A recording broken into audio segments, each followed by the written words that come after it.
வணக்கம், நான் Hema Subramanian. Welcome to home cooking Tamil. Healthy recipes series ரொம்ப சக்ஸஸ்ஃபுல்லாக போச்சு.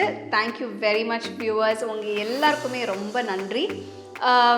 இந்த வாரம் நம்ம இன்னொரு டாபிக் பார்க்க போகிறோம். இது நிறைய பேர் நீங்கள் கேட்டிருந்தீங்க. இது வந்து கிட்ஸ் ரெசிபீஸ். இன்றைக்கி நான் உங்களுக்கு காட்ட போகிறது கிளாசிக் ஃப்ரெஞ்ச் டோஸ்ட் ரெசிபி. இது கிட்ஸுக்கு ரொம்ப பிடிக்கும். அது மட்டும் இல்லாமல் பேரண்ட்ஸும் இது ரொம்ப ஈஸியாக செஞ்சிடலாம். ஸோ வாங்க இப்போ இந்த ரெசிபி எப்படி செய்யறதுன்னு பார்க்கலாம்.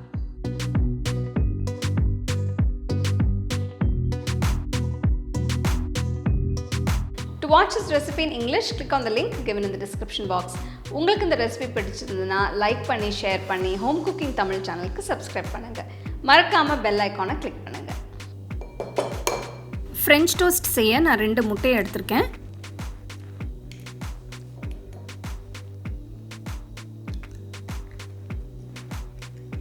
இதில் 2 டேபிள் ஸ்பூன் ப்ரௌன் சுகர் போடுறேன். இது கிளாசிக் ரெசிபி, அதனால ப்ரௌன் சுகர் போடுறேன். நீங்கள் ரெகுலர் சர்க்கரை இல்லைன்னா நாட்டு சர்க்கரை கூட யூஸ் பண்ணிக்கலாம். இது நல்லா பீட் பண்ணுங்க.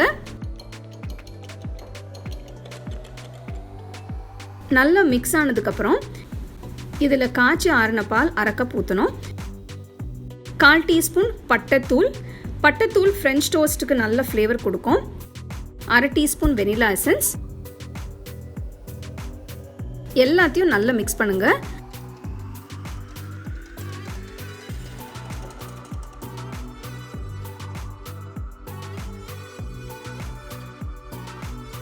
முட்டை கலவையை ஒரு பிளேட்ல ஊத்துங்க. பேனை சூடு பண்ணி இதுல 1 டீஸ்பூன் பட்டர் போடுங்க.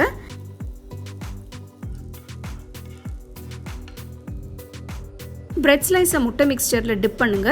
2 பக்கமும் டிப் பண்ணணும். நான் இந்த ரெசிபிக்கு பிரியோஷ் பிரெட் யூஸ் பண்ணுறேன்.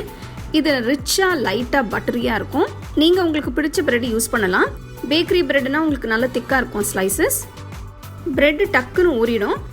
கேர்ஃபுல்லாக பேனில் போடணும். அடுப்பை லோ ஃப்ளேமுக்கு மாற்றிடுங்க. ஒரு சைடை 1 நிமிஷம் டோஸ்ட் பண்ணியிருக்கேன். இன்னும் கொஞ்சம் பட்டர் போட்டு அடுத்த பக்கத்தையும் 1 நிமிஷத்துக்கு டோஸ்ட் பண்ணுங்கள்.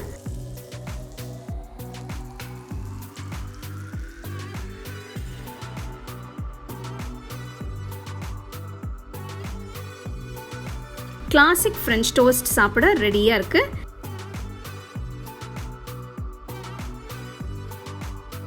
இதில் கொஞ்சம் பட்டர் போட்டு மேப்பிள் சிரப் இல்லைன்னா தேன் ஊற்றி சர்வ் பண்ணுங்க.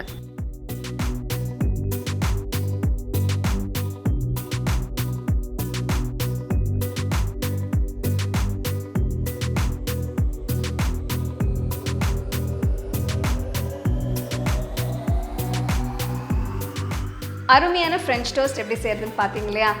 இது வந்து மார்னிங் பிரேக்ஃபாஸ்ட்டாகவும் கொடுக்கலாம். ஈவினிங் பசியோட வர கிட்ஸுக்கும் இது நீங்கள் செஞ்சு கொடுக்கலாம். ஸோ கண்டிப்பாக இந்த ரெசிபி நீங்கள் ட்ரை பண்ணி ருசிச்சு சாப்பிடுங்க. You can get a copy of our first edition of the home cooking book on 21 Frame.